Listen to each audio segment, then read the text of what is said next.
Пайгамбарыбыз саллаллаху алейхи вассаламдын чоң атасы Абдул-Мутталиб жаш кезинде Ясрип шаарында жашаган. Тактап айтканда бүгүнкү күндөгү Мадина шаарында жашаган.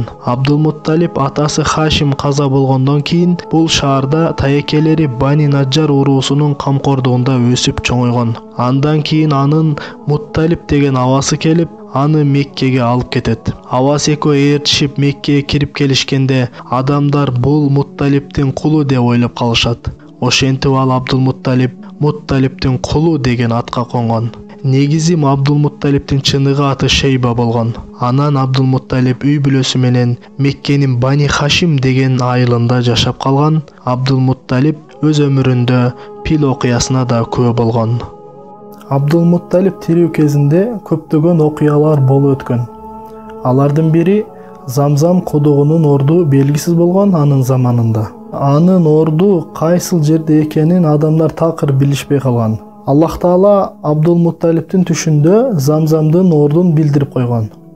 Анан Абдул-Мутталиб баласы Харис экөө ошол жерди издеп казышканда Замзам суусу чыгат. Кийинчерээк Абдул-Мутталиб ушул кылган эмгеги аркылуу келген ажыларга Замзам суусун ичирүү деген улуу кызматка ээ болот. Абдул-Мутталиб кудукту казып жаткан учурда Курайш уруусу келип, ага мындай улуу иште шериктеш болууну каалашты. Анан натыйжада ага тоскоол болушуп, бул ишти тыйганга аракет кылышты, чогуу болобуз дешип. Анан Абдул-Мутталиб Аллах Таала бул ишти аткаруума мага гана жол көрсөттү деп айтты. Курайш уруусу бизди бул ишке шерик кылышың керек деп талап коюшту. Кыскасы Абдул-Мутталиб алардын мындай кылган иштерине аябай капа болду.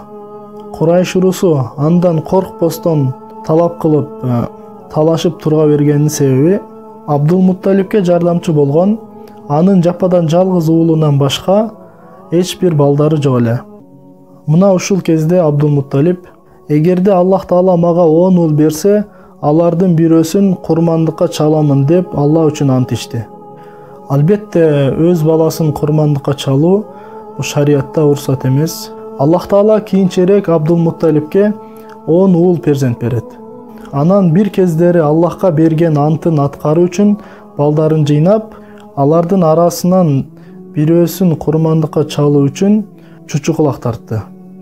Анан чучукулак таштаганда Абдуллага чыкты.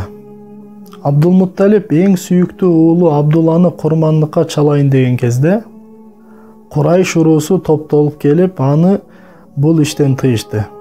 Себеби бул нерсе адатка айланып, балдарды курмандыкка чалуу салты башталып кетпесин деген максатта тыйышты.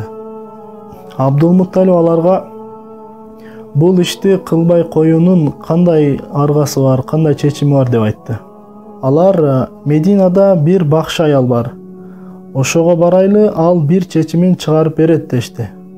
Анан алар ошол аялга барышып, болгон окуянын баарын айтып беришти. Бакшы аял, силерде бир киши башка бир кишини өлтүрүп койсо, анын куну канча болот деп сурады.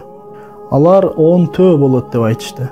Бакшы аял, анда 10 төө жана балаңдын ортосунда чучукулак ташта, чучукулак уулуңа чыкса, анда үстүнө 10 төө кошуп, кайрадан ташта.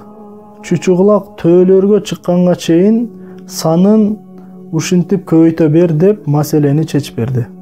Абдул-Мутталиб дароо Меккеге кайтып келип, бакшы аял айткандай кылды.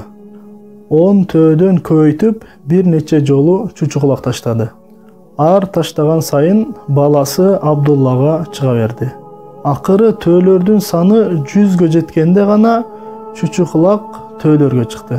Анан Абдул-Мутталиб төөлөрдү курмандыкка союп, Аллахка берген антын аткарды.